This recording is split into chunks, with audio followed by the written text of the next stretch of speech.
Vamos a empezar ahora con la clase de... Esta es una nueva unidad. Esto no entra en el examen, para este examen, para el otro sí, para el que viene. Esta es la última unidad. Y es un tema sobre antimicrobianos. Antimicrobianos es un tema, si bien es cierto que es importante como todos los temas, pero antimicrobianos, el uso de antimicrobianos o por ende los problemas infecciosos en todas las especialidades, en todas las especialidades, prácticamente forman un tercio de las patologías en los hospitales. Por lo tanto, es muy importante tener en cuenta, ese es uno de los aspectos. El otro aspecto es que se ha incrementado la resistencia y ha disminuido, que eso lo vamos a ver con una lámina, ha disminuido prácticamente la producción de nuevos antimicrobianos. ¿Y por qué? Porque hay un uso inapropiado de antimicrobianos, no solamente en países sudamericanos, sino en todo el mundo hay un uso inapropiado, que va desde el 30 hasta el 60, 70. Algunos países orientales tienen resistencias bien altas. Entonces, el uso inapropiado de antimicrobianos, ustedes ya saben cuál es el uso inapropiado. Entonces, bueno, vemos acá en primer lugar la introducción de nuevos antimicrobianos desde el año 1936, que apareció las sulfas. En el 1940 ya los beta-lactámicos, la penicilina, la cefaloporinas, el cloranfenicol, tetraciclinas y así. Y luego, en el año 2000, ya empezaron a ver, por ejemplo, el 2008, el ceftobiprol, que es una cefaloporina de cuarta generación, de quinta generación, inclusive las glicilciclinas, ketólidos. Todos estos antibióticos han ido, por cobertura, y otra de las razones era por la resistencia creada a estos antimicrobianos, y por otras razones también. Sin embargo, en la actualidad ya hay ciertos problemas. ¿Qué es lo que está pasando? Vamos a verlo acá. Acá en este cuadro, acá tenemos esta es una vertical, una horizontal. La resistencia está representada de rojo. La resistencia está incrementando. Hasta la fecha hay mucho más resistencia a los antimicrobianos. Y la producción de antimicrobianos nuevos para esos resistentes ha ido disminuyendo. Y una de las razones es que los laboratorios, las empresas no producen antimicrobianos porque, por un lado porque crean rápido resistencia y otro porque generalmente es para uso corto. Entonces ellos están más interesados en sacar medicamentos para uso prolongado, tipo los biológicos, para enfermedades reumáticas, diabetes, hipertensión, todos esos aspectos, y para antineoplásicos también. Entonces ese es uno de los problemas serios que hay acá. Ante esto, ¿cuáles son? Hay una serie de razones para el uso antimicrobiano que hemos dicho uso inapropiado. Hay más de 100 causas. Nosotros en la unidad de farmacología que hemos trabajado con el doctor Luis Okamoto, prácticamente allí hemos enfocado 3 aspectos importantes. El diagnóstico inapropiado, que es uno, dosis no óptimas, y tercero, duración del tratamiento prolongado. Hay una serie de causas, pero esto es lo más. ¿Qué significa un diagnóstico inapropiado? Hay una diagnóstico sobre infección, y lo que pasa es que para infección no consideramos los parámetros. Los parámetros que son, tenemos que ver marcadores de infección. ¿Este paciente tiene marcadores de infección? ¿Y cuáles son los marcadores? Hay marcadores clínicos. Uno de ellos es la fiebre. La fiebre y el foco, y el foco infeccioso. Ese es un marcador de infección. Si el paciente tiene un absceso y tiene fiebre, pues es un problema, es una infección. Si el paciente tiene tos con expectoración purulenta y tiene fiebre, es un marcador clínico. pero puede ser por otras cosas, por varias razones. Entonces, sin embargo, este es marcador clínico, es uno, pero hay otros marcadores que son dependientes de la respuesta del organismo. El primer marcador es la movilización de la proteína. No, primero es la leucocitosis con desviación izquierda. Más de 8 bastones.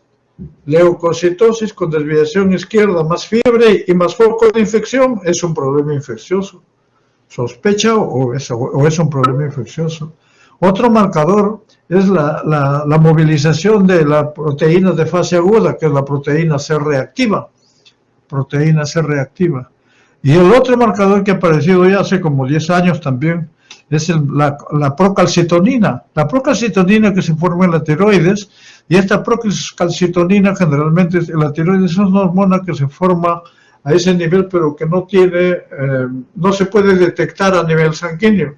Pero cuando hay problemas infecciosos bacterianos y sistémicos, generalmente se detecta. Por eso es que nos sirve a nosotros para diagnóstico la procalcitonina cuando uno tiene duda de que sea un problema infeccioso. Y eso yo lo he usado con cierta frecuencia y los resultados son buenos.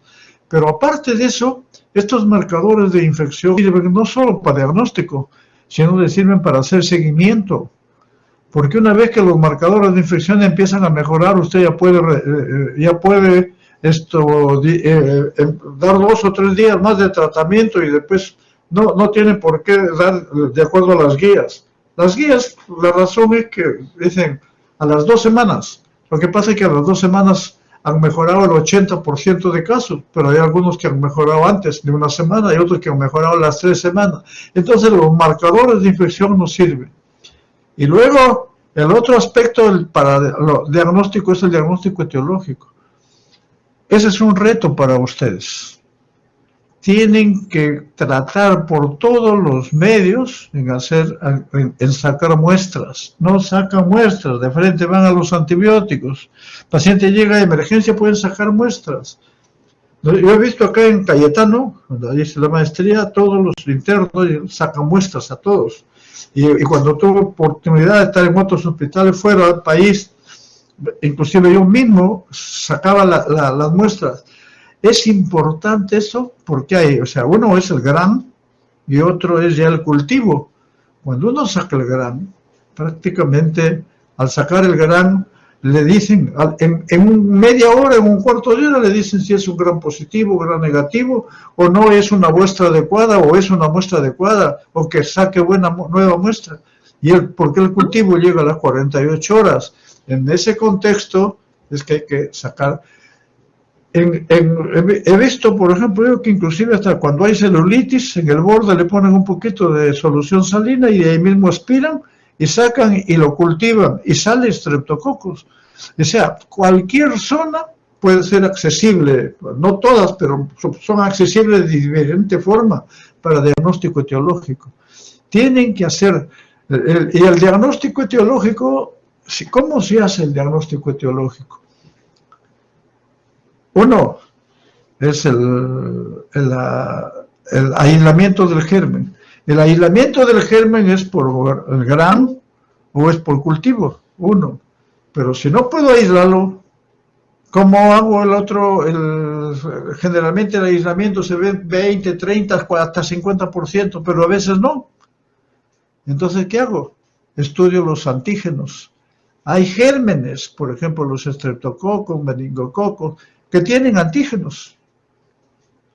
Entonces, y el estudio los antígenos, que ese da actividad de enfermedad. Si no puedo estudiar los antígenos, porque tampoco es en 100%, tiene buena sensibilidad, entonces estudio los anticuerpos. Aunque los anticuerpos tienen una interpretación a veces que son erróneas, pero sirven en ciertas enfermedades, por ejemplo en Bruselas sirve. Y si no puedo determinar, digamos, los anticuerpos, los antígenos, puedo estudiar en algunos gérmenes, actualmente en tuberculosis, en hongos, en virus, se hace el estudio del del DNA o el RNA, se estudia. Y eso lo hacen justamente por una reacción de cadena en polimerasa, que también le llaman PCR, pero esa es la metodología. Entonces tiene varias formas de llegar a un diagnóstico etiológico. Ha ido el germen, estudió antígeno, estudió el DNA o el RNA, o estudió los anticuerpos. Nosotros hemos visto, yo recuerdo mucho de un paciente en el hospital que se hizo el diagnóstico de neumonía, se lo trató, los cultivos eran negativos, las placas ayudaban, todo, pero al final, bueno, en una junta médica se vio que tenían que hacerle, el paciente estaba inclusive intubado, tenían que hacerle una biopsia porque no había forma. Hubo una serie de controversias porque el paciente estaba en mal estado, pero pensábamos que no era un problema infeccioso, y en realidad fue un gut pasture, fue un problema, otro tipo de problemas. Entonces hay que llegar a un diagnóstico etiológico. Muchas veces hacen toracotomías mínimas para sacar tejido en caso de pulmón y de otros órganos. Entonces es importantísimo llegar a un diagnóstico etiológico, y eso quiero que sea un reto para ustedes. Bueno, entonces, diagnóstico inapropiado ahora, los marcadores para hacer un diagnóstico, marcadores de infección, diagnóstico etiológico. Las dosis no óptimas, ese es otro de los aspectos. ¿Cómo es una dosis adecuada? Depende de qué. La concentración en la biofase, del fármaco sobre la actividad del germen. ¿Y cómo se mide la actividad? Con el MIC, la concentración mínima bactericida también. ¿Y qué pasa? Si la concentración es más alta que el MIC, hay efecto. Si no, no. ¿El MIC de los gérmenes es igual en todos los gérmenes? No, señor. El coli y Klebsiella tienen MIC bajo. El Pseudomonas, Serratia, Acinetobacter tienen un MIC alto, o sea, no pueden ser lo mismo las dosis. No pueden ser la misma dosis para cualquiera de esos. Por otro lado, las coli, por mencionar coli, en el mismo hospital los MIC son diferentes. En cuidados intensivos son diferentes.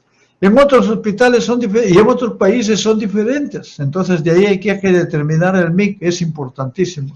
Entonces, y concentración. Y por último, la duración del tratamiento prolongado. En la mayor parte de guías dicen dale 3 semanas, 6 semanas, 8 semanas, pero todo se guía con los marcadores de infección. Si los marcadores de infección mejoran, usted le da 3, 4, 5 días más de tratamiento y se acabó, y les hace su control. Marcador clínico, proteína C reactiva, procalcitonina. Yo manejaba, por ejemplo, un paciente, era un año en plena pandemia, un paciente que tenía un problema infeccioso, severo, y él no creía que tenía, pues médico, no creía que tenía infección bacteriana. Le hicimos su procalcitonina salió bien elevada. Le dimos tratamiento una semana y la procalcitonina mejoró totalmente, ya no hubo leucocitosis, la herida también estaba un poco mejor. Entonces le dijimos, damos 3, 4 días más de tratamiento y suspendemos, porque decía, me van a dar 8 semanas de tratamiento porque dicen que para esto, no, 8 no, de acuerdo a eso y hasta la fecha está bien. Entonces es importante la duración del tratamiento. Lo que pasa es que cuando supongamos, este es un mes, acá 0 días, acá 30 días.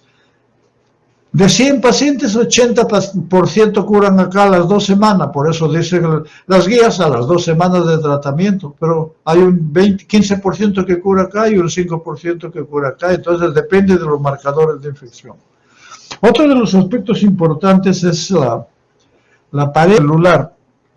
Los gram positivos tienen una pared celular diferente a los gram negativos, entonces los gram positivos, por esta estructura que ustedes ya lo han visto en microbiología, es esponjoso y da paso a los antimicrobianos. La mayor parte de antimicrobianos tienen cobertura,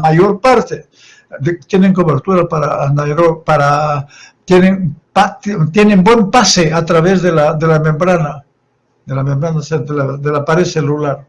En cambio, los gram negativos tienen la pared celular, la membrana celular, y acá tienen la misma estructura para ambos, las PVP, etcétera. En los gram negativos tienen las porinas, que es la que dejan, que es la que dejan de entrar o no entrar. Si mutan, no lo dejan entrar. Ya vamos a ver luego, esta es la membrana externa. Este es el espacio periplasmático. Las beta-lactamasas que se producen acá también, en estos gram negativos, hay beta-lactamasas que impiden que llegue a su líquido. Entonces, esa es la estructura.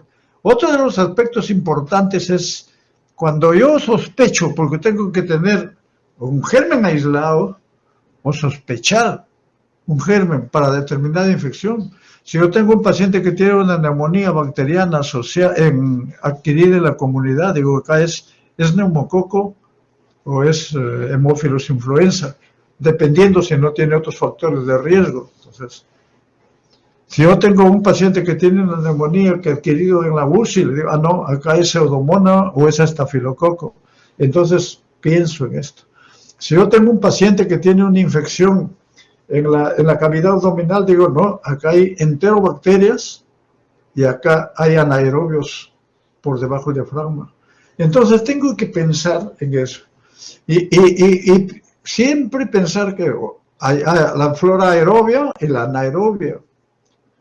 Tanto la aerobia como la anaerobia tiene cocos, tiene bacilos. Coco gram positivo, gram negativo, bacilo gram negativo, bacilo gram negativos y bacilo gram positivos. En el intestino, o en el abdomen tenemos las enterobacterias, que es principalmente coli, Klebsiella, etcétera. Pero también tiene usted los bacilos gram negativos no fermentadores, como bacilo gram, que puede ser en cualquier parte del organismo. ¿Cuáles son? Pseudomonas y la Acinetobacter baumannii, que tienen un mix diferente a las otras enterobacterias. El Haemophilus influenza es un cocobacilo gram negativo, y estos. En cuanto a los anaerobios, desde el punto de vista práctico y desde el punto de vista de impacto, ustedes esto lo leen ya, desde el punto de vista de impacto y su aplicación terapéutica, hay anaerobios por encima del diafragma y hay anaerobios por debajo del diafragma. Los anaerobios por encima del diafragma generalmente son peptococo, peptococo o los bacteroides pigmentados, pero los anaerobios por debajo del diafragma generalmente son los bacteroides fragilis. Entonces, ¿y en qué se diferencia? Los bacteroides fragilis son solo sensibles a clindamicina y también a metronidazol. En cambio, los anaerobios por encima del diafragma son sensibles a penicilina y también a clindamicina. Y otra de las formas es que por ejemplo, ¿cuándo sospecho de infección por anaerobios? En abscesos cerebrales, abscesos pulmonares, en infecciones de cavidad oral, anaerobios, en infecciones de cavidad abdominal o pelviana, anaerobios, en infecciones severas de extremidades, de fasciitis necrotizantes, por ejemplo, de extremidades, de miembros, anaerobios, o sea, combinados con aerobios en algunos casos. Hemos visto entonces, es importante para dar un antimicrobiano, atender la farmacocinética y la farmacodinámica. Vamos a ver acá. Antes de esto podríamos ver que en los antimicrobianos en general hay algunos aspectos que vamos a enfatizar con relación a la farmacocinética. Los antimicrobianos se usan para infecciones del sistema nervioso central, para cualquier infección del hueso, cualquier lugar. Entonces uno tiene que ver si esos fármacos llegan o no llegan a las meninges o al cerebro, o llegan o no llegan al hueso, o llegan o no llegan a determinado lugar. Eso es importante en antimicrobianos también, al igual que en otras patologías, con otros medicamentos. Entonces es importante ver que lleguen. Por eso, fármacos, ¿cuáles son los antimicrobianos que atraviesan barrera hematocefálica? ¿Cuáles son los que llegan a leche materna? ¿Cuáles son los fármacos que llegan a placenta y que pueden comprometer a la paciente que está gestando, etcétera? Entonces, es importante conocer eso. Entonces, en ese contexto, por otro lado, el problema de la gestante es importante porque puede producir daños teratogénicos o daños en el desarrollo. Entonces hay antimicrobianos, por ejemplo, luego ya vamos a ver eso, antimicrobianos que se pueden dar en gestación, enfocando a la teratogenicidad, y hay otros antimicrobianos que no, y hay otros antimicrobianos que se pueden dar en lactancia, para lactancia, otros no, y hay antimicrobianos que se pueden dar para infecciones para hueso, otros no, lo mismo a nivel del sistema nervioso central. Entonces, eso es en términos generales, y eso es lo que vamos a ver. Y el otro aspecto con relación a antimicrobianos, tengo que saber qué cubre. Si yo no sé qué cubre, no le puedo dar un antibiótico. Porque dice, no, este es un antibiótico, si yo tengo una infección en el cerebro, pero no sé qué. Si es un absceso, tengo que pensar que anaerobios, etcétera, de acuerdo a una serie. Si fue un accidente, hay una serie, justo hay que enfocarlo como con farmacoterapia basada en problemas. Bueno, entonces, ahora sí vemos ya la farmacocinética, la variabilidad farmacocinética y la variabilidad farmacodinámica. ¿De qué depende la concentración en los fluidos y de qué depende la concentración en biofase?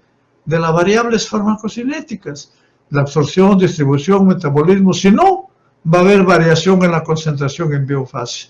Si hay alteración en la concentración en biofase, va a alterarse el efecto farmacológico, va a haber un buen efecto, y si no hay, no va a haber un buen efecto. Pero también el efecto farmacológico depende de la variabilidad farmacodinámica.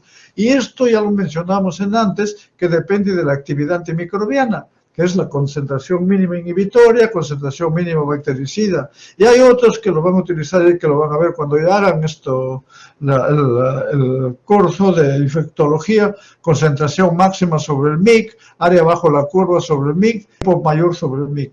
En ese contexto, acá hay dos grupos de antimicrobianos. Los antimicrobianos concentración dependiente y los antimicrobianos tiempo dependiente. Los concentración dependiente significa de que a mayor concentración, mayor efecto bactericida. Y los tiempo dependiente, una vez que alcanzan su concentración adecuada, aunque le incremente, no va a producir más efecto. Pero siempre que esté todo el intervalo de administración esté por encima del MIC, en términos generales.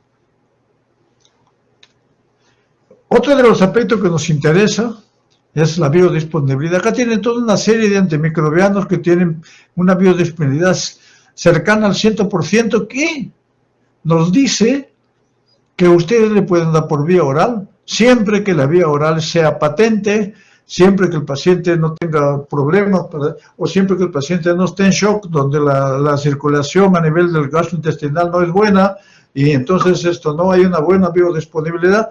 En ese caso es mejor dar por vía endovenosa, pero por 2 o 3 días, una vez que se establece la hemodinamia, prácticamente pasa por vía oral, o sea, lo que llaman terapia secuencial. Y estos que tienen absorción parcial beta se pueden dar por vía oral, pero hay que dar más 2 dosis, o en algunos casos hay que darlo por vía endovenosa. Pero estos, biodisponibilidad, estos hay que darlo por vía oral. Pues sobre esto he visto varios pacientes. Uno de ellos que no tenía dinero para comprar el metronidazol por vía endovenosa, y le dije que tome por vía oral, vía oral el costo era bien bajo. Otro de los aspectos es, cuando uno da antimicrobianos hay que ver el metabolismo y que lógicamente los fármacos que actúan en el citocromo P450.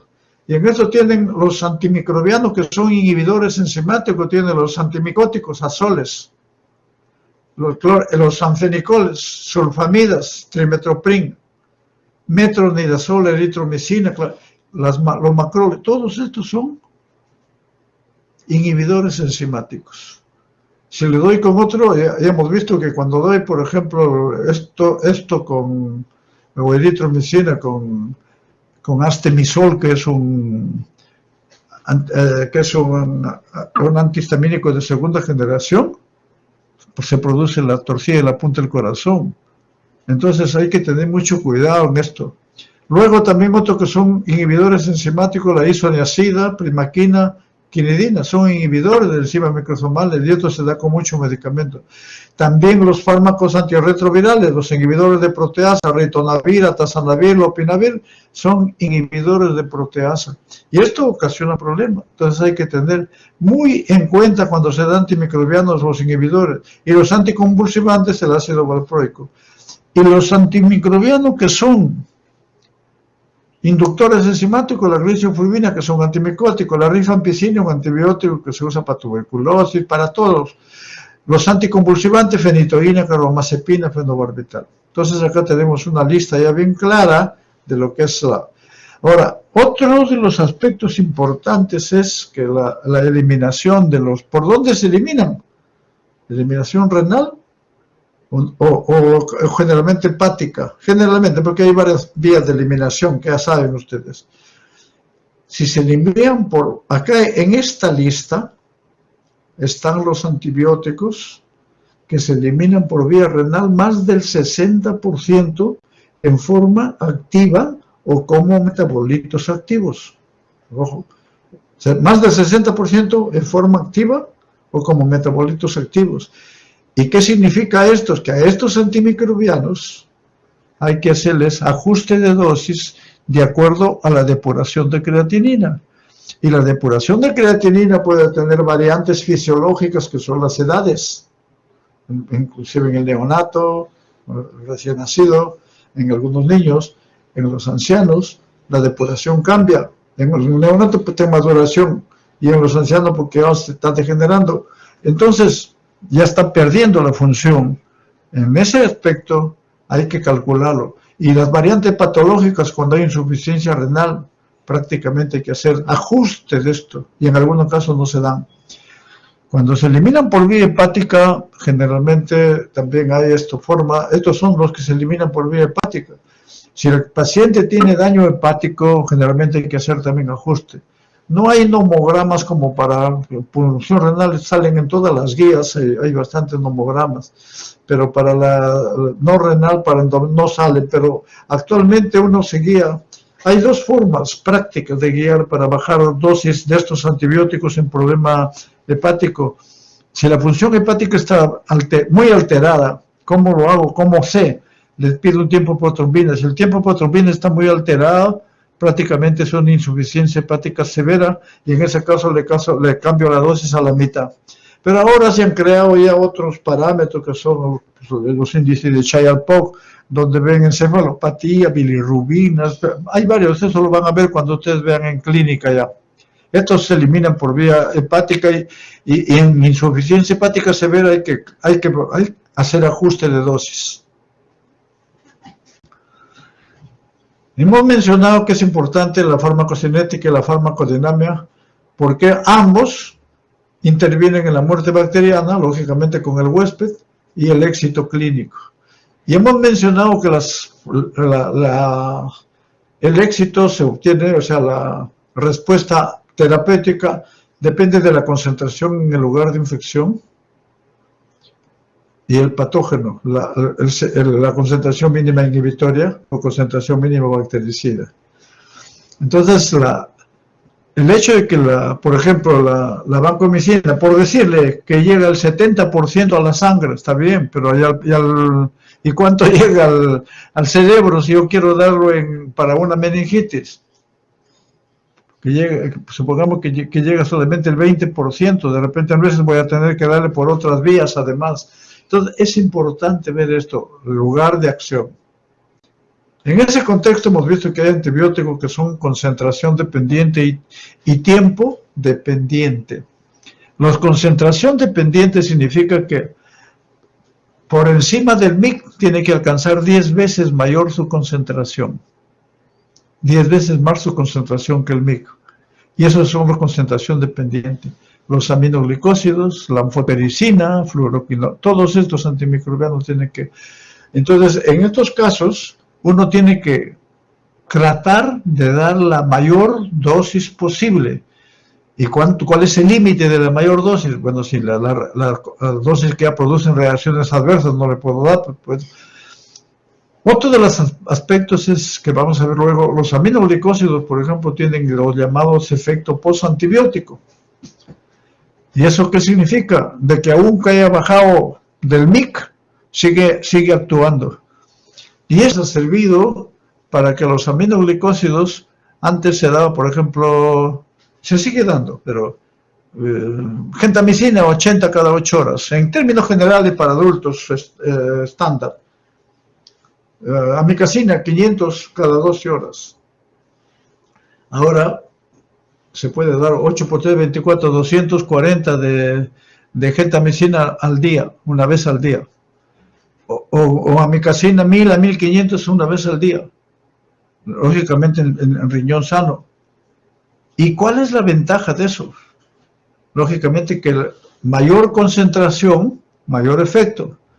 Y cuando pasa, y se ha visto que como tiene concentraciones muy altas, estos producen generalmente daño renal, pero generalmente como son las concentraciones muy altas, ya no logran ocupar los receptores a nivel renal y prácticamente se quedan libres y las reacciones de tipo nefrotóxico al parecer han disminuido un poco.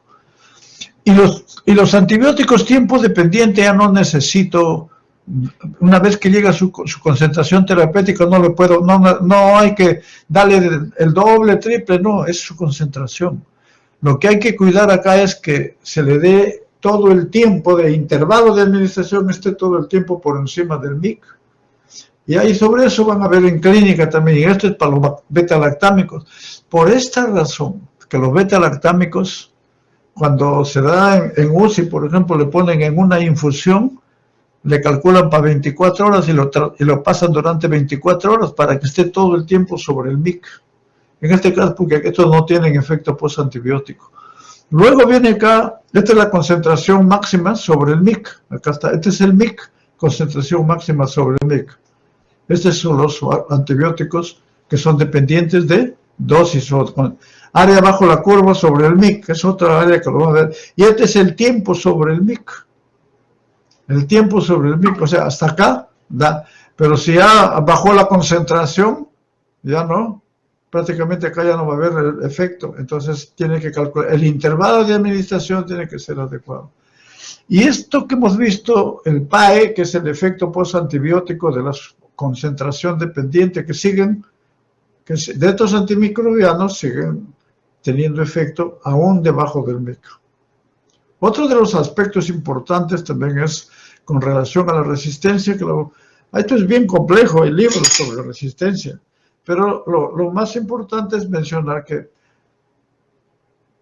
o hay una permeabilidad en las porinas, no lo deja pasar al antibiótico, o lo deja pasar y una vez que está dentro lo saca. Esas son bombas de flujo, disminución de la permeabilidad a la entrada, o al fondo tiene enzimas que lo inactivan. Son tres mecanismos. Y el cuarto, alteración de blanco, o sea, generalmente se unen a su blanco, a las PVP, y acá no se unen porque mutan. Entonces, mire, esta es una variante, una gran variante, es variaciones sobre lo que es la resistencia bacteriana. Lo van a ver. Habíamos mencionado al iniciar el tema que en este momento la resistencia antimicrobiana ha incrementado notablemente en todos los países. Y acá me supongo también, lógicamente, si bien es cierto que Dios es peruano, pero hay de todo ya en la actualidad, lo que me informan, a veces hacen algunas conversaciones, coordinaciones que tenemos con algunos médicos que están en el hospital. Tenemos, mire, cada año en Estados Unidos, bacterias y hongos resistentes a antibióticos causan más de 2.900.000, o sea, casi infecciones al año en UCI. 35.000 muertes al año. Infecciones por Clostridium difficile es relacionado al uso de resistencia a antibióticos, o sea, el Clostridium difficile es un problema de salud pública en este momento y ocasiona 223.900 casos de Clostridium difficile con 13.000 muertes, casi 13.000 muertes al año. Entonces, miren la importancia en enfermedad y en mortalidad. ¿Cuáles son los gérmenes que han adquirido, por ejemplo? Generalmente el Acinetobacter era sensible, los últimos, a carbapenem, ahora han aparecido, no todos, Acinetobacter carbapeneno resistente, Candida aureus resistente, Clostridium difficile resistente al metronidazol que no era, Enterobacteriaceae, carbapenem resistente a Enterobacteriaceae,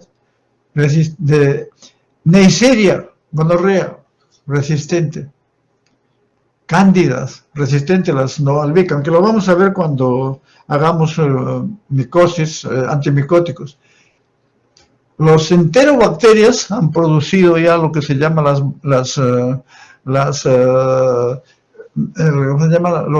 beta-lactamasas de espectro extendido, las BLE, y acá se llama, pues, en inglés ESB, es la BLE, es beta-lactamasa de espectro extendido, generalmente a coli y generalmente a Klebsiella, y a otros, y a veces también a Pseudomonas.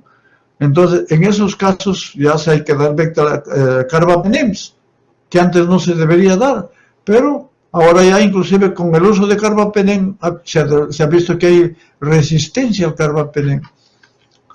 Enterococo vancomicino resistente apareció, Pseudomonas multidrogo resistente, en lo cual se da la polimixina, Salmonella resistente, Estafilococo aureus meticilino resistente, eso se apareció hace tiempo, Estreptococo pneumoniae resistente, y tuberculosis, que ya lo han visto en el taller, lo están viendo, resistente. Ahora vemos lo que es el uso de antimicrobianos. Es importante, ya mencionamos acá, el antibiótico que tengo que conocer de antibiótico, el espectro bacteriano. O sea, bueno, primero, antibiótico, acá hay un trío, unos 3 grupos, el antibiótico, el patógeno y el paciente. No puedo pensar en antibióticos si no pienso en el paciente, y no puedo pensar en antibióticos si no pienso en el germen. Y lo mismo el germen, no puedo ver solo en el germen, sino en el paciente. Los gérmenes en pacientes inmunocompetentes son diferentes a los gérmenes en pacientes inmunosuprimidos. Y los pacientes, ¿qué es el paciente? Puede ser un inmunocompetente, inmunosuprimido, puede tener variantes fisiológicas o puede tener variantes patológicas. Variantes fisiológicas, gestación, niñez, ancianidad, y variantes patológicas, insuficiencia hepática, insuficiencia renal. Entonces debo conocer, ya en el antibiótico tengo que conocer la sensibilidad del germen, tengo que conocer los parámetros farmacocinéticos que ya mencionamos al inicio, cuáles son los más importantes. ¿Cómo hago el uso adecuado de antimicrobianos? Un minutito, por favor.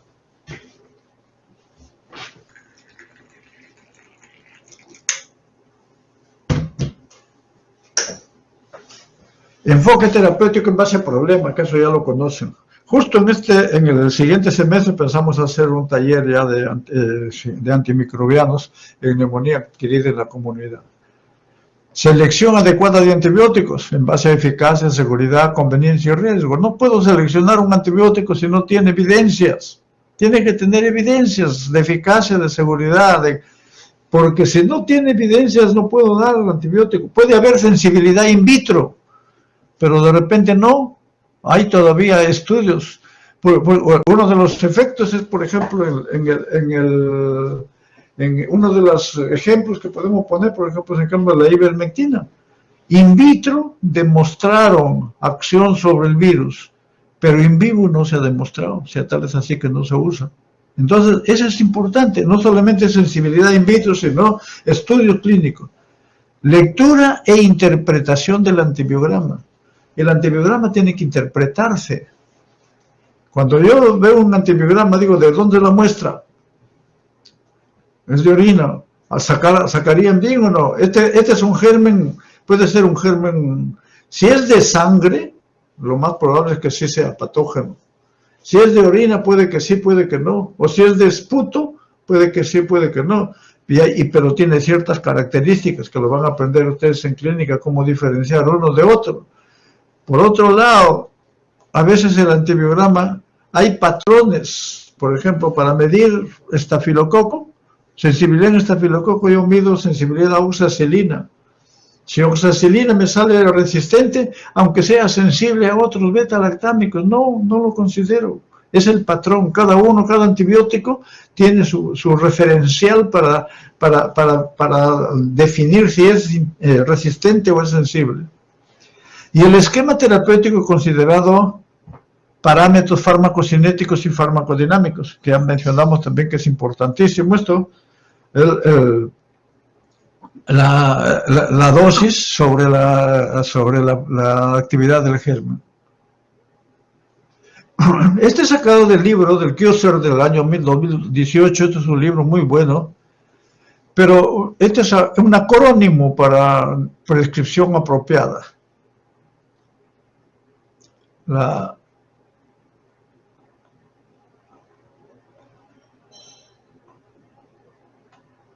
Primariamente, han visto por ejemplo acá la prescripción apropiada, con este es un acrónimo MIND, que en inglés, lo mismo, este es secundario, pero todo es importante.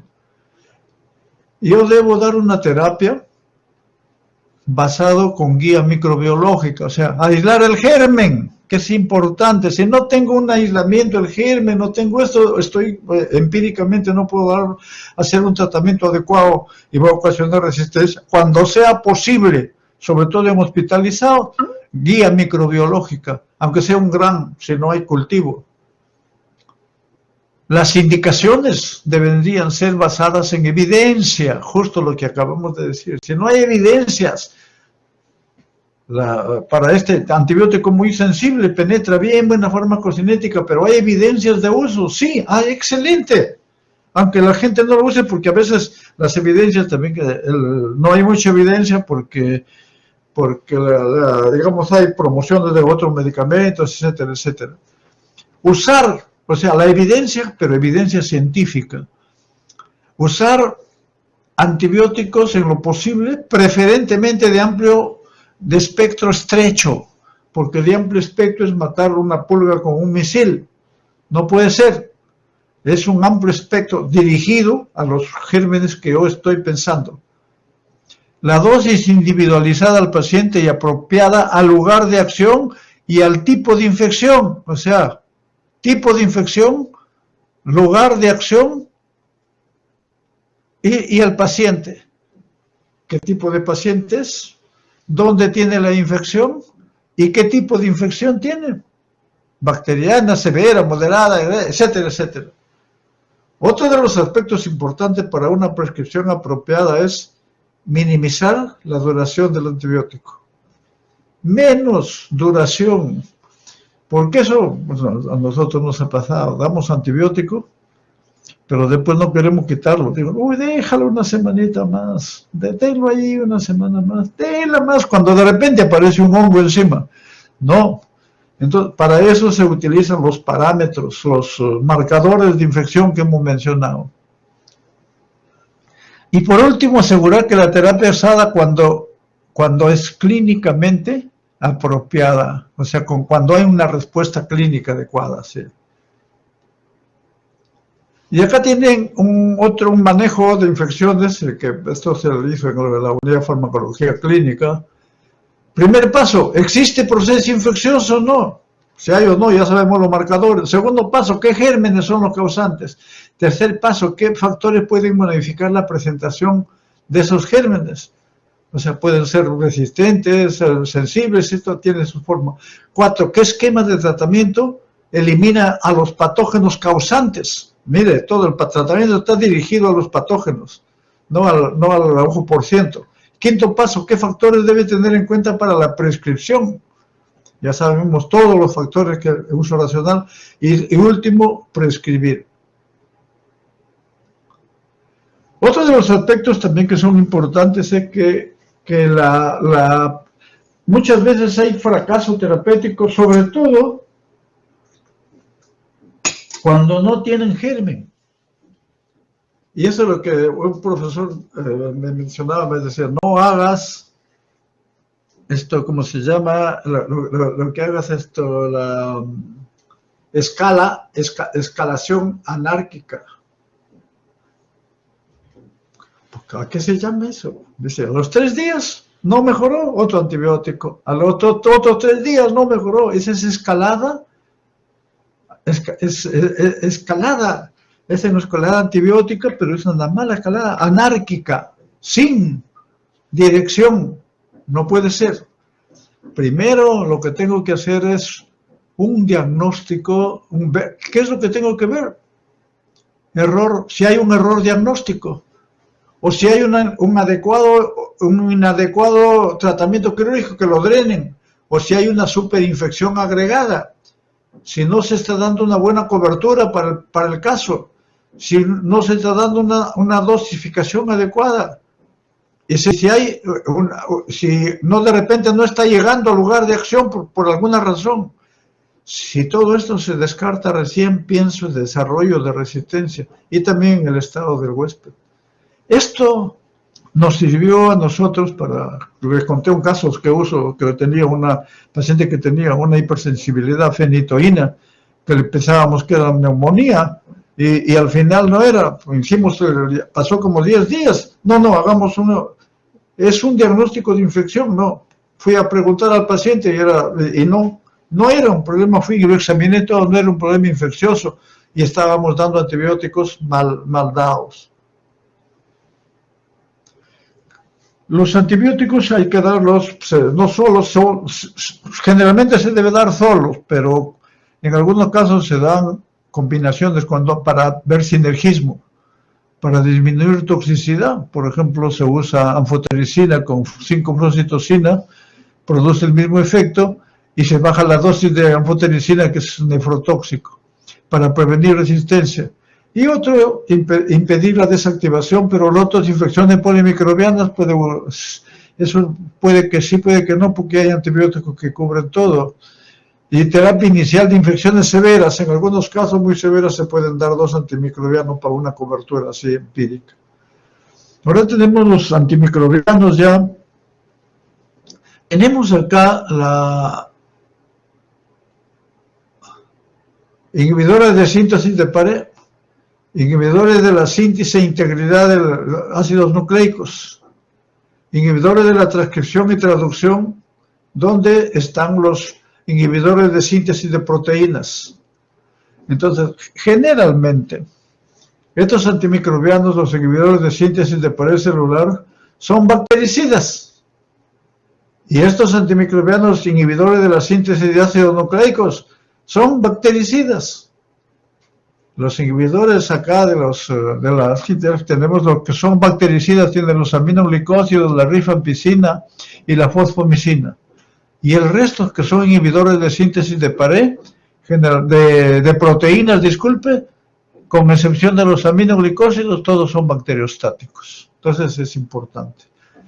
Dentro de los antibióticos que tenemos acá, de los inhibidores de síntesis de pared, tenemos la fosfomicina, cicloserina, vancomicina y los beta-lactámicos, penicilina, cefalosporina, carbapenem. O sea, beta-lactámicos son todos estos. Y los otros antituberculosos, etambutol, piracinamida y isoniazida, son inhibidores de síntesis de pared a este nivel y son bactericidas. Luego tienen los inhibidores de la síntesis de integridad, las sulfas, con el trimetoprim, que interviene en el metabolismo del folato, para formar la purina, pirimidina, y justamente después el ADN, las quinolonas que actúan acá a nivel de la ADN agirasa. Todos estos son bactericidas. Y acá igual ya mencionamos que estos son bacteriostáticos, algunos y otros son bactericidas. Entonces tenemos lo que es la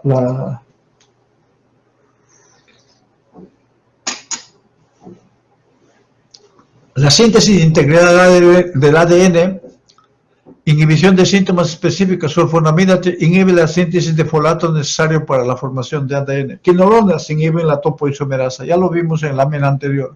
Transcripción y traducción. Inhiben el proceso que media síntesis de ARN y de proteínas. La fosfomicina inhibe el inicio del ARN por polimerización de ARN dependiente de ADN. Y la rifampicina inhibe la elongación de cadenas de ARN. Estos dos son bactericidas. Los aminoglicósidos también son bactericidas, pero el resto, tetraciclinas, glicilciclinas, inhiben ribosomas 30S y son bacteriostáticos. Macrólidos, cetólidos, cloranfenicol, oxazolidinionas, lincomicinas, estreptograminas, mutilinas inhiben el ribosomas 50S. Todos estos son subunidades, porque la unidad es el 80S. La síntesis de pared celular, fosfomicina y cicloserina, hemos mencionado, vancomicina, y los beta-lactámicos y los antituberculosos, síntesis de pared celular. Luego tenemos acá la clasificación ya general de antimicrobianos, que ustedes lo van a revisar ya con más detenimiento. Beta-lactámicos, aminoglicósidos, que lo vamos a ir viendo también en la próxima clase. Azúcares complejos, que es la clindamicina. Los polipeptídicos, la polimixina, rifampicina. Las tetra, cloranfenicol, eritromicina y las misceláneas. Y tiene también la linesolid, que está dentro de la linesolid. Vamos a verlo ya dentro de la próxima clase. Y quimioterápicos, trimetoprim, sulfametazol, nitrofurano, quinolonas, etc. Ahora vamos a ver lo que son los inhibidores de síntesis de pared bacteriana, que ya mencionamos uno. En términos generales tenemos los beta-lactámicos y los glicopéptidos. Los glicopéptidos lo vamos a ver la próxima clase, disculpe. Y beta-lactámicos son penicilina, cefalosporina, carbapenem, monobactam e inhibidores de beta-lactamasa. Las penicilinas, hay 5 grupos o hasta 6 grupos de penicilinas, 5 grupos generalmente de penicilinas. Las penicilinas generalmente, los gérmenes, las penicilinas semisintéticas van dirigidos a gram positivos. Atraviesan bien barrera hematoencefálica. Las únicas penicilinas que no atraviesan barrera hematoencefálica son las benzilpenicilinas. Esas son. Las penicilinas están dentro de la FDA para antibióticos en gestación, están en la categoría AB. Todos los beta-lactámicos y los macrólidos están en categoría AB para gestación. O sea que todos los beta-lactámicos y los macrólidos se le pueden dar a una gestante. Ahora, en beta-lactámicos, las penicilinas todas atraviesan barrera hematoencefálica, menos la benzatínica, que no atraviesa. En Lewis cerebral, en neurolewis no se puede dar la benzatínica. Tenemos las penicilinas, penicilina G, penicilina B. Algunos le llaman megacilina, este es nombre comercial. Yo no manejo nombres comerciales, yo me acostumbraba a no manejar porque uno se confunde. Yo no estoy haciendo promoción de ningún antimicrobiano, sino basado en ciencia. La penicilina G sódica es de acción corta, penicilina B es de acción también media corta, pero es oral. La penicilina procaínica es de acción intermedia y la penicilina benzatínica es de acción prolongada. Dirigida sobre todo a estreptococo, enterococo, neisseria, listerias. Listeria es fundamental, a anaerobios, espiroquetas, actinomices, que no lo cubre otros antibióticos. Los piroquetas, algunos, listeria tampoco. Pero hay una resistencia al 95% de estafilococos. En el año 1940 se descubre la penicilina, fue descubierto por Fleming, Pero acá, en esos años, nomás empezó a usarse en el 2 de mayo, pues nosotros hicimos una revisión de los archivos ahí, el 2 de mayo, y empezó a utilizarse en esta infecciones por estafilococo, inclusive en el sistema nervioso central. Entonces, el problema era que por mal uso o por uso inapropiado, prácticamente el 95% de estafilococos en la actualidad son resistentes a las benzilpenicilinas. Por esta razón nacieron las penicilinas antiestafilocócicas, la oxacilina, la meticilina, que es la meticilina es el referencial. Como no tenemos meticilina, nosotros pues referencial para penicilinas es la oxacilina. Y hay una variante, hay una serie de variantes. Cubren estafilococo, pero estafilococo meticilino u oxacilino sensible, no los resistentes. No son activos contra listeria ni enterococos, o sea, tienen diferencia con estos. Esto es más para estafilos nomás. Las aminopenicilinas ya son igual que las benzilpenicilinas, no cubren estafilo, pero se extienden algunas enterobacterias, coli, proteus, salmonella, hemófilos influenzae, pero hemófilos influenzae, las aminopenicilinas que generalmente son resistentes. Las aminopenicilinas sí son sensibles, lo que son la benzilpenicilina no cubren hemófilos influenzae. Helicobacter pylori, superior a penicilinas en tratar listeria monocitógenas, por ejemplo, y enterococos sensibles. Las más activas de los beta-lactámicos son contra Streptococcus pneumoniae, resistente a la penicilina. Penicilinas de espectro ampliado, actividad contra bacilo gram negativo resistentes a ampicilina, menos activa que ampicilina contra Streptococcus enterococos, o sea, las carboxi y las ureidopenicilinas son los dos grupos, este espectro ampliado. Generalmente no se usan para gram positivos, más para gram negativos. Actividad contra bacilo gram negativos resistentes a ampicilina, extiende su espectro para Pseudomonas aeruginosa. Ambos tienen acción para Pseudomonas, pero esto ya no se usa porque ha creado mucha resistencia. En nuestro país tenemos la piperacilina, pero que se usa asociado a una beta-lactamasa que es la tazobactam, por eso lo llaman pipetazo. Y por último tenemos los inhibidores de beta-lactamasa. ¿Por qué aparecieron los inhibidores de beta? Las beta-lactamasas son los antibióticos, son las sustancias, son las enzimas que destruyen a los antibióticos, a las penicilinas. Entonces las aminopenicilinas tienen en este momento 20-30% de productores de beta-lactamasa. Hay una serie de beta-lactamasas, o sea, no son lo mismo de espectro extendido, son otras. Inhiben, ¿y qué hacen estos inhibidores? ¿Cuáles son los que tenemos? El ácido clavulámico, sulbactam y tazobactam. El ácido clavulámico, ni el ácido clavulámico ni el tazobactam tienen acción bactericida por sí.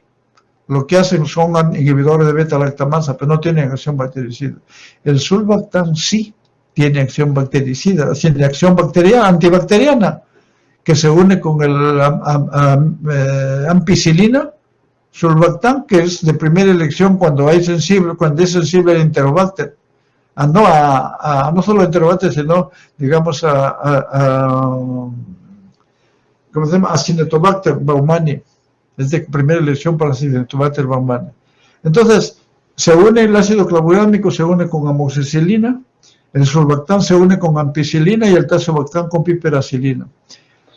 Inhiben a las beta-lactamasas, recupera su sensibilidad y además presentan sensibilidad a Staphylococcus aureus meticilino sensible, que ninguno, ni la piperacilina, ni la aminopenicilina, ni la ampicilina tenían acción sobre Staphylococcus aureus meticilino sensible. Pero con estos inhibidores sí tienen acción meticilino sensible. Y actividad además contra anaerobios gram negativos, los bacteroides fragiles, anaerobios debajo del diafragma.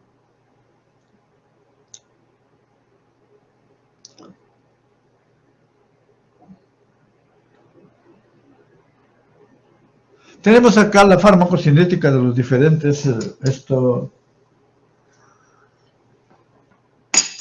de las diferentes penicilinas. Es importante en la depuración de creatinina va variando la dosis. Y acá tienen toda la reunión proteica, todas las características que ustedes lo van a revisar ya con más detenimiento. Las infecciones causadas por los siguientes patógenos son tratados exitosamente con penicilina G. Acinetobacter, actinomyces, arania, bacteroides orales, ¿no? La borrelia brucelosis. Yo tuve la oportunidad de ver en otro país un caso de borreliosis. Borrelia, después el Quenella, Eubacterium, Fusobacterium también, Lactobacillus, leptospirosis, leptospira, penicilina, lactobacillus también, Listeria monocitógenes. Mire, Neisseria, pues no hay los que han, principalmente, pero algunos ya tienen resistencia. Pero para que se den cuenta que todavía sigue siendo, por ejemplo, en Streptococcus pneumoniae, todavía sigue siendo, pero hay el caso de resistencia ya. El Streptococcus pyogenes, grupo A, sigue siendo sensible a penicilinas. El Streptococcus sp, galati y Veillonella, todos estos son sensibles a penicilina. Entonces, no hay que desperdiciar. La penicilina ya no sirve. Mentira, no es cierto eso. Indicación de la penicilinas generalmente tiene acá infecciones neumocócicas, faringitis estreptocócica, shock tóxico estreptocócico y fasciitis necrotizante, donde se usa penicilinas asociadas con clindamicina.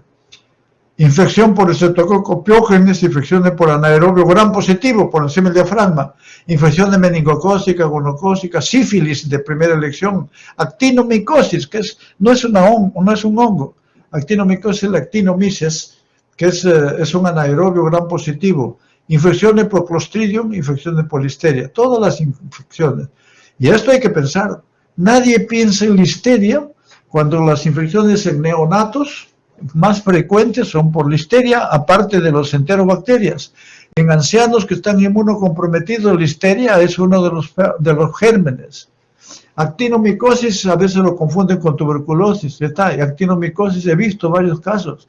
Yo recuerdo mucho de un caso de una paciente que lo metieron a sala porque tenía un cáncer de ovario metastásico y el ginecólogo entró a operar y no pudo operar porque no había cómo, no decía, es horrible. Lo único que hizo es aspirarlo y sacar la biopsia. Y me dijo, este es un cáncer. No era cáncer, era una actinomicosis. Lo tratamos con doxiciclina, lo tratamos por 4 meses, lógicamente que el caso era único, terapia individualizada, y mejoró totalmente. Entonces, hay una serie de cosas que hay que tratar. En este caso, la actinomicosis puede ser sensible a penicilina, pero también es sensible a tetraciclina, a oxitetra, y también puede ser sensible a clinda, sí, tiene varias, pero penicilina es de primera elección. Los inhibidores de beta-lactamasa, tenemos acá este es un Haemophilus influenza que no produce beta-lactamasa. Entra el antibiótico, pongámosle amoxicilina, entra, penetra, atraviesa el péptido glicano, llega al espacio periplasmático, llega a sus PBP, se une y lisa el germen. Éxito clínico. En el segundo caso ya, diferente. Tenemos acá un productor de beta-lactamasa, entonces entra un productor de beta-lactamasa y acá las beta-lactamasa lo destruyen y esto se queda libre. Ya no actúa el germen. Y en el tercer caso tenemos ya, entonces damos amoxicilina asociado con ácido clavulámico, que es un inhibidor de beta-lactamasa. Ingresan y los inhibidores de beta-lactamasa destruyen a las beta-lactamasas y la amoxicilina ingresa acá y produce el efecto. Y además recupera, o no recupera, sino se vuelve sensible a estafilococo meticilino sensible y anaerobio gram negativos. Efectos adversos. Acá también Estos, todos los efectos adversos que pueden producir las penicilinas. Pero hay un efecto adverso que es muy, muy, muy importante tenerlo en cuenta, que es la alergia todavía. Es rarísimo la anafilaxia, 0,05%, pero es mortal. Entonces las alergias. ¿Y a qué se debe la alergia a la penicilina? Se debe, digamos, al anillo beta-lactámico. Y eso, ¿cómo repercute? O sea, si yo tengo 100 pacientes que tienen alergia a la penicilina, ojo, nunca más debo recibir ninguna de las penicilinas. El alérgico a la penicilina, por más simple que sea, no más penicilinas. Pero si es alérgico, 100 son alérgicos a penicilina, 10 o 15 pueden ser alérgicos a cefalopurina. 20 o 30 pueden ser alérgicos a los carbapenems. Y menos de uno puede ser alérgico a los monobactam. ¿Y eso qué significa? Entonces, si yo tengo un shock anafiláctico, un paciente que tuvo shock anafiláctico por penicilina, yo no le daría ningún beta-lactámico, ni monobactam, no le daría, salvo que tendría que ser pues que en situaciones muy especiales y tener bien controlado. Pero si no es un shock anafiláctico, le salió un roncha, entonces yo le podría dar o cefaloporinas o carbapenems, pero ¿qué hago para eso? Le hago su intradermorreacción y veo, si sale, aunque la intradermorreacción tampoco no tiene una especificidad 100%, o sea, no, pero ayuda. Si sale positivo no le doy. Si sale negativo le doy, pero siempre con expectación armada, se llama, cuando usted está atento con su adrenalina en la mano. Y bueno, y para monobactam prácticamente menos de uno. Tuve una paciente que tenía una infección urinaria con cuadro clínico por pseudomonas aeruginosa, pero que era sensible a monobactam, y además ella era alérgica a todo. Y nunca le habían aplicado monobactam, entonces no pudimos aplicarle porque quería que le apliquen allá y estaba esperando, viendo, pero no podían aplicarlo en consultorio externo, entonces lo hospitalicé al paciente, que inclusive se mofaron cómo hospitaliza al paciente para inyectables, que no sé qué, que no. Bueno, lo cierto es que yo le dije, le pongo la inyección, lo controlo 4 horas y sale de alta. Ah, ya, excelente. Le pusimos la ampolleta y hizo shock anafiláctico, menos mal, o sea, Dios estaba de mi parte. Si no hubiese estado adentro yo. Entonces es importante ver esto. Cuando hay alergia a la penicilina hay que tener mucho cuidado.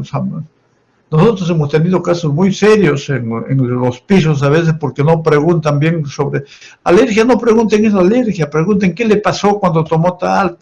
Tienen que aprender y tienen que tener un marco sobre fármacos, que si no se pregunta nada en la anamnesis. Eso valdría la pena que vean ahora que van a llevar semiología después. Bueno, tenemos ahora los otros. Tenemos acá las cefaloporinas. Las cefaloporinas, que son las cefaloporinas de primera, las cefaloporinas de segunda, de tercera, cuarta y quinta generación.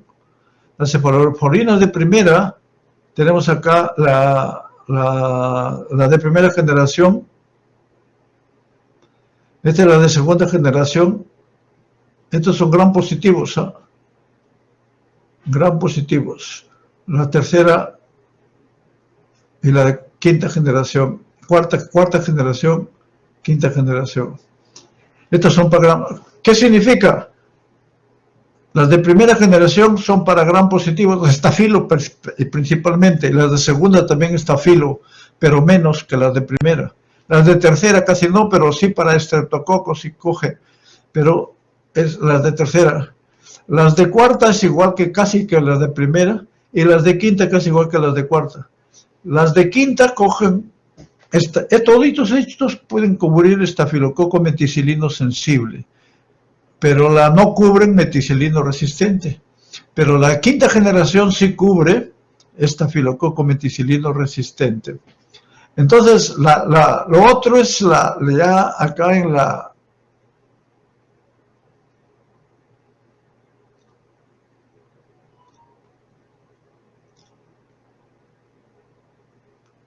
gram negativos.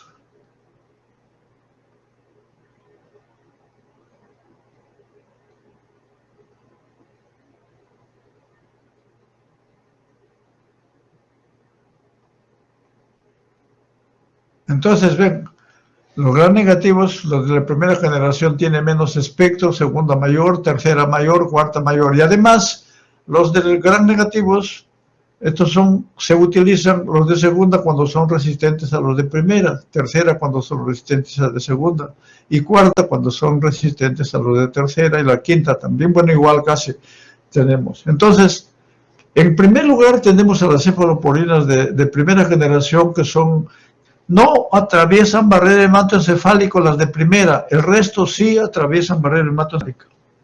Las de primera no atraviesan. Cefalotina, cefazolina, cefalotina de acción corta, cefazolina de acción prolongada, cefalexina por vía oral, cefadroxino de acción corta, cefadroxina de acción prolongada. Estos generalmente, vamos a ver ya los gérmenes, en los cuales luego tenemos las de segunda generación. Estas no atraviesan barrera hematoencefálica y no cubren Haemophilus influenzae,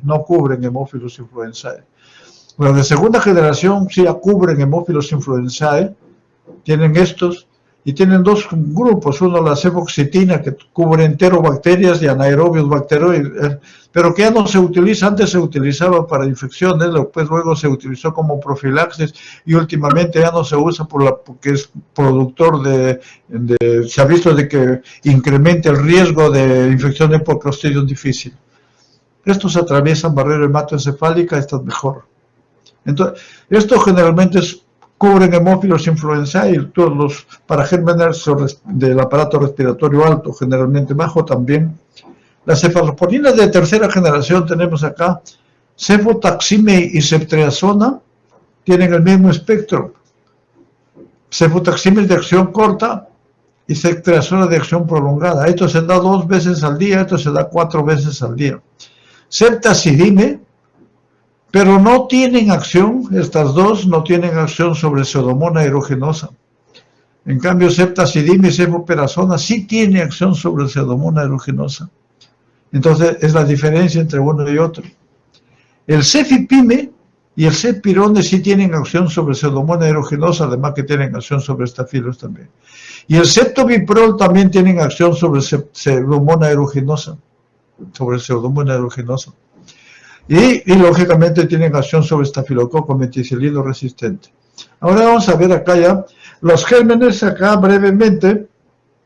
Estafilococo, coco gram positivos, Haemophilus influenzae, los de la segunda y tercera, enterobacterias, los de segunda, Pseudomonas aeruginosa, los de tercera, pero es acá, coco gram positivos, más las de primera, Haemophilus influenza, solo las de segunda y tercera, enterobacteriaceae, Escherichia coli, elevada sensibilidad segunda, por el resto es diferenciado por bacterias. Bacteroides fragilis, solo las de segunda, Pseudomonas, solo las de tercera, Ceftazidime, cuarta y quinta. ¿Ya? Acá tenemos, y acaso, espectro frente a gram negativo se encuentra, ya lo hemos visto esto. Actividad antiestafilocócica disminuye, ya lo hemos visto en las láminas. Pero actividad frente a gram negativo superior que aminopenicilinas, por eso se utiliza. Pero no tiene acción sobre enterococo ni listeria monocitógenos, que sí tienen acción las penicilinas. Es inactivo contra estafilococo meticilino resistente, excepto la de quinta, ceftobiprol. Penetran bien líquido cefalorraquídeo, excepto las de primera generación, que ya mencionamos. Las cefaloporinas de primera generación cubren estreptococo, estafilo, cepas sensibles de bacilos gram negativos y se usa para infecciones urinarias, en infecciones de parte blandas, profilaxis quirúrgica es la que más se utiliza en la actualidad esto. Las cefaloporinas de segunda ya cubren Haemophilus influenzae, Escherichia coli, Klebsiella, bacteroides fragilis, la cefoxitina, infecciones del tracto respiratorio alto, infecciones del tracto urinario bajo, no. Y cefoxitina, cubre bacilos gram negativos y bacteroides. Las de tercera generación, Pseudomonas aeruginosa, ceftazidime, estafilococo áureo meticilino sensible, streptococo, neumoniae, cubre las de tercera. Cuando hay uno piensa en meningitis, por ejemplo, dice, es meningococo, neumococo, hemófilos. Lógicamente que meningitis es una emergencia, no es una urgencia, es una emergencia. Y saben que meningitis tiene muchas secuelas, y saben que meningitis si no lo trata se muere. Entonces no puedo empezar con penicilinas, aunque la resistencia al neumococo es baja, no. Empiezo con cefalosporina de tercera para estreptococo y meningitis. Meningitis por neumococo, hemófilos, en gonorrea también se utiliza. Infecciones por gérmenes resistentes a los de segunda. Las de cuarta generación, Enterobacter, esto cubren Enterobacter, lo que no cubren las de tercera. Citobacter, menos susceptibles a inactivación por beta-lactamasas. Generalmente las de cuarta no se desactivan por beta-lactamasas. Sensibles a Pseudomonas aeruginosa. Infecciones sistémicas con síndrome neumónico severo, adquirida en la comunidad en hospitales donde pueden ser severas adquiridas en la comunidad, pero están en hospitalarios con Pseudomonas aeruginosa, puede ser que es raro, pero las que adquiridas en la comunidad. Cefalosporina de quinta generación cubre estafilococo meticilino resistente, ya lo dijimos. Enterococo fecalis también, ceftriaxona, bacilo gram negativos, igualito a las cefaloporinas, a las de quinta. Infusiones por estafilococo metilino resistente, similar a la vancomicina. Los efectos indeseables son similares a los beta-lactámicos, pero acá hipersensibilidad cruzada ya vimos con las penicilinas. El resto, infección por suero, por autoinmunocomplejos, pseudolitiasis biliar. Ahora vamos a ver lo que son los beta-lactámicos, los carbapenems. Dentro de los carbapenems tenemos acá los siguientes. Uno, el imipenem y el meropenem. Y otro es el ertapenem. Y también el doripenem. Bueno, pues esto le voy a cambiar de color mejor. Ertapenem y doripenem. El imipenem y el meropenem, todos estos antimicrobianos son de espectro muy amplio. Cubren gram positivo, gram negativos, aerobios, anaerobios. Pero el imipenem y el meropenem, aparte de que esas son sus indicaciones, tienen cobertura para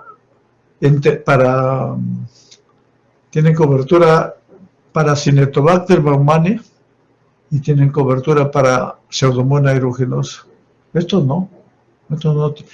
Pero además de estos tienen cobertura para productores de beta-lactamasa extendida, los productores de BLE en nuestro caso. Productores de BLE, estos y estos. Generalmente los productores de BLE son gérmenes como Escherichia coli, Klebsiella, y que a veces son gérmenes que aparecen en la comunidad también. Entonces yo no me daría el lujo de utilizar esto, por ejemplo, en infecciones por Pseudomonas aeruginosa. En infecciones intrahospitalarias generalmente son por Pseudomonas, entonces yo no lo podría usar esto en forma empírica. El ertapenem se utiliza, la forma como usamos nosotros es ertapenem para forma ambulatoria cuando son productores de BLE, pero esto en forma hospitalaria, porque es inclusive mucho más barato que el ertapenem. Son inhibidores de la síntesis de pared. Excelente penetración a través de la membrana, bueno, esto ya son estables a beta-lactamasas, inclusive BLE y AMC. AMC es un grupo de antimicrobianos y también crea resistencia tipo Enterobacter. Para Enterobacter también se utiliza esto. Son activos contra enterococo, estafilococo, orometicilinos sensibles, bacteroides fragilis, enterobacterias, pseudomonas, cinetobacter. Ertapenem no tiene cobertura para pseudomonas ni a cinetobacter. Acá tiene el meropenem. Meropenem tiene una mejor penetración un poquito mejor, no tanto, pero que el imipenem a nivel del sistema nervioso central. Y se utiliza. Y aparte de eso, tiene menos reacciones adversas neurotóxicas, menos, no que el imipenem. Por eso es que se prefieren esto. Pero la administración de esto es relación con Kleenex. Por ejemplo, con un clíric mayor de 50 cada 8 horas, con clírics hasta 50 cada 12 horas, con clírics hasta 25 cada 12 horas, con clírics menos de 10 cada 24 horas. Entonces, ese es el manejo de las reacciones adversas generalmente acá, si bien es cierto que son bajísimas, pero de importancia, así como en penicilinas, vimos que las alergias de impacto clínico sobre la neurotoxicidad, convulsiones, hemos visto varios pacientes he visto con convulsiones porque no le han ajustado su dosis a creatinina y otros. Entonces, y luego tenemos acá cuando se usa los carbapenem, infecciones severas por gérmenes resistentes a cefalosporina de tercera y terapia combinada con aminoglicósidos.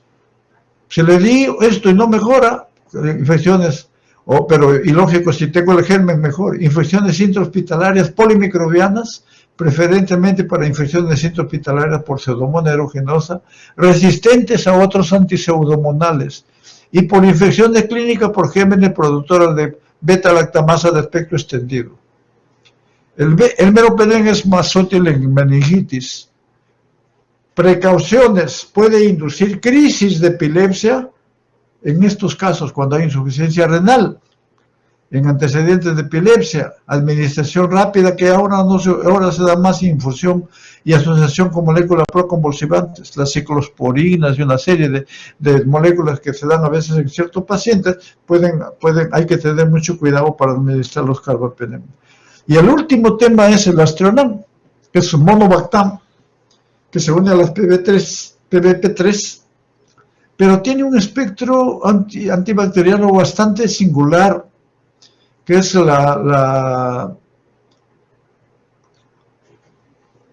gran negativos. En eso se parece a aminoglicósidos. No tiene cobertura para gran positivos, ni para anaerobios.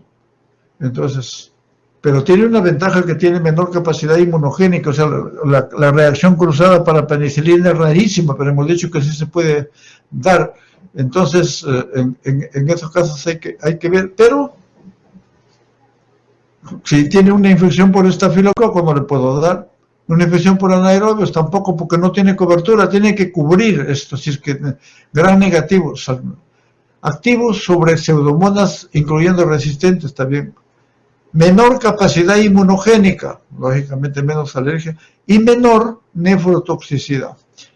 En ese contexto, algunos colegas dan un tratamiento, dicen: yo ya no doy aminoglicósidos, yo prefiero dar Astronam porque tiene el mismo criterio. Entonces yo le digo: un momentito, el monobactam, el Astronam, tiene una acción que es bactericida, pero es tiempo dependiente, no le puedo dar mucha dosis, o sea, tiempo dependiente. En cambio, los aminoglicósidos son dosis dependiente, entonces yo le puedo dar dosis altas en una sola dosis de aminoglicósidos y tienen más efecto bactericida. Y lógicamente no se da mucho tiempo, por 2 o 3 días o 4 días, porque los aminoglicósidos bajan el efecto inóculo al inicio de la enfermedad. Por eso algunos dan aminoglicósidos por 2 o 3 días, lo cubren bien, controlan bien su riñón, etcétera, etcétera. Y con eso estamos terminando. No sé si hay alguna pregunta, por favor. ¿Alguna pregunta? Bueno.